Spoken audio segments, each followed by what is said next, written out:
আসসালামু আলাইকুম। আমি আসছি গাজীপুর পাবলিক মাঠে আপনাদেরকে একটু কিছুক্ষণের জন্য দেখতে পাচ্ছেন তারা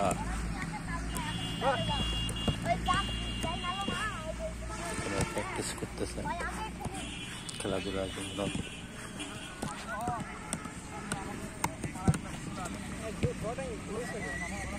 প্রশিক্ষণ দিচ্ছেন বাবুল ভাই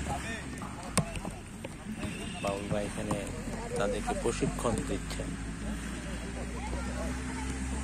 তার চেষ্টা হলো, উদ্দেশ্য হলো যে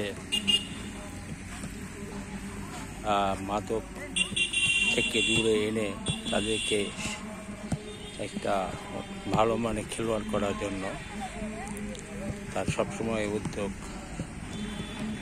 ওনার সংসার জীবনে উনি তার সঙ্গী জীবন খুঁজে নেননি, এই খেলা নিয়ে তার সবসময় উদ্যোগ চলতেছে এবং আছে। এই জন্য সবসময়ের জন্য খেলা নিয়ে সবসময় থাকেন।